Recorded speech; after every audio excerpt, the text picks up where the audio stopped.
Hey Grace, how are you doing today? I'm doing amazing. Even better now that I'm here anchoring with you. I can't believe you convinced me to anchor again. I swore to myself I would never anchor until the senior show. I'm very persuasive. And don't worry, we're going to have a blast anchoring together. It's our last time anchoring a full show. Are you sad? Wow, I didn't think about that. Yeah, Soon, I am sad. Soon we're going to part ways and go off to college. Stop it. We need to live in the moment. Let's make these last 42 school days count. Okay, starting with this show. Today, we will cover President Trump's changes to the Educational Department, HS's new principal, and the public forum hosted by the Arcadia Young Democrats. Then we'll move on to a review of Playboi Carti's new album and end with an overview of this week's sports, with a special feature on baseball. Without further ado, I'm Grace McCloskey. And I'm Brianna Chu. Welcome to Show 25. Future CSF members, don't forget to pay your $5 membership fee before the end of the day. You can pay at the ASB office or through the online ASB store. Don't miss out. Recently, President Trump has been fighting to shrink the Department of Education, raising concerns over its impact on school funding and student loans. Sariah has more information. Thanks, anchors. On March 20th, President Trump signed an executive order shifting control over education. This shift could bring significant changes to the way education is managed across the country. The Education Department was established in 1980. The Education Department is part of the cabinet in the federal government, and basically they oversee education at a federal level. He cites failures in the current government-assigned education system that has been in place for 45 years. There are things that the federal government does that ensure that every single student gets the same thing, or every single student is being taken care of, whether they're disabled or poor or whatever, and those safeguards are just going to be gone. He cites failures in the current government-assigned education system that has been in place for 45 years. Even though the president signed an executive order to shut down the Department of Education, they cannot unilaterally do that. Only Congress could actually shut down the Department of Education completely. Whether these changes bring new opportunities or create new challenges remains to be seen. For now, the conversation continues. This has been Sariah, back to the anchors in the studio. Join Senior Council for Spring It On, the last class bonding event before Senior Week. After school today from 4 to 5:30 p.m. in the rally court, seniors can paint small ceramic pots, play spike ball, Jenga, and Foursquare, and enjoy ice cream, dirt cups, and flavored lemonade. Don't miss out on the fun. I'll see you there. Spring has sprung and changes in the air. For Arcadia High, a new principal has been confirmed. It just so happens to be a familiar face. Andrea met with him and brings us a closer look. Thanks, anchors. Dr. Angela Dillman, who has been our principal since 2018, has recently been promoted to the new Director of Instruction, Curriculum, and Assessment. That means it's time for a new principal. These past few weeks, there have been rounds of interviews for strong candidates, and it has been revealed that our upcoming principal is our very own Dr. Munez, who is currently one of our assistant principals. Dr. Munez graduated with a BA from Stanford before furthering his education with a master's degree from both Concordia University Irvine and Walden University. He recently got a Doctor of Education degree at USC in 2022. So I started here 19 years ago as a biology and life science teacher and volleyball coach. And over the years, I took many roles. I was a department chair, I was an instructional coach, and then I left for a couple years to be an assistant principal at San Marino High School. And in the last 5 years, I've been working here as an assistant principal, overseeing a lot of programs and budget, and it's just been a lot of learning. It's very exciting.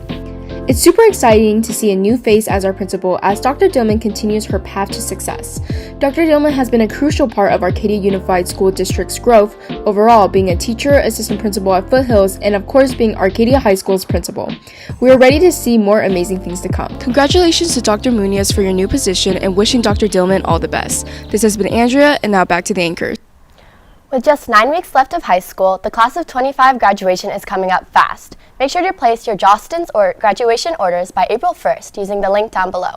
Orders placed after April 1st will be a first-come, first-served basis, so don't wait.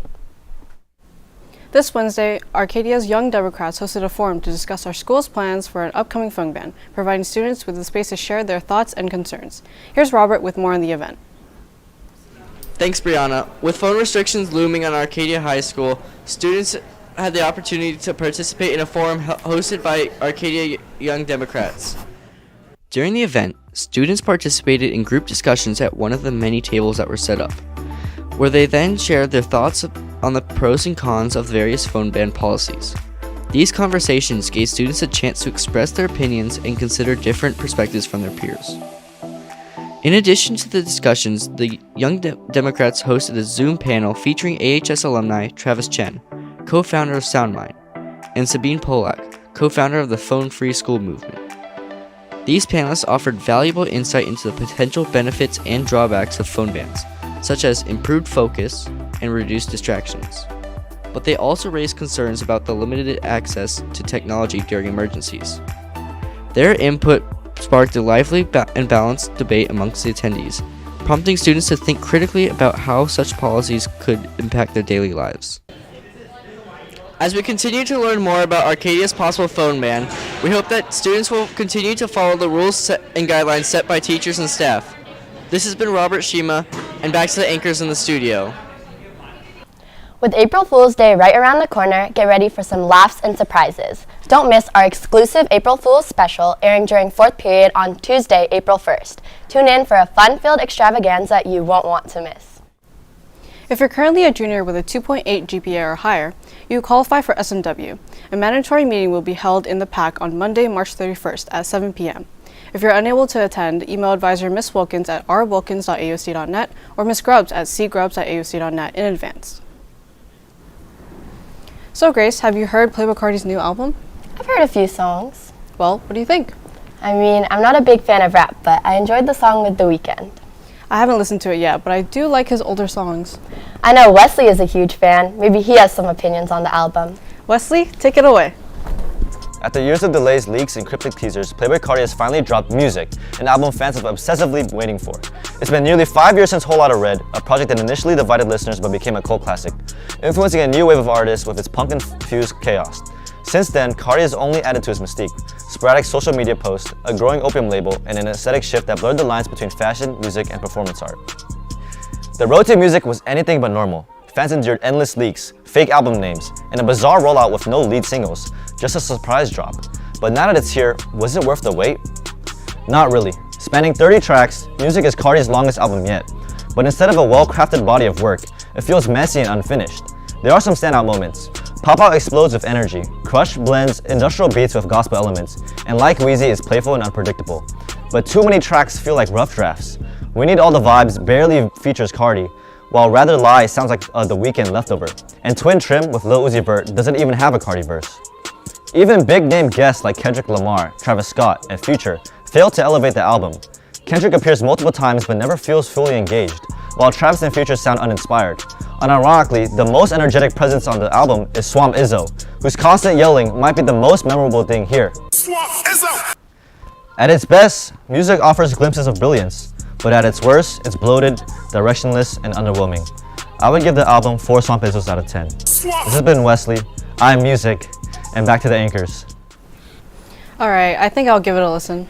Now that we've gone through all of our stories, we can get to the best part: sports. Grace, you don't even like sports. I like Arcadia sports. Hey Aidan, why did the baseball player join the music band? Why? Because he had perfect pitch. Do you even know what that means? Nope. Maybe our live audience can make Aidan laugh. Help me make Aidan laugh. What are the rules in zebra baseball?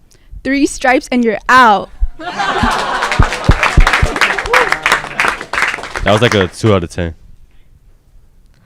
Where did the baseball player wash his socks? In the bleachers!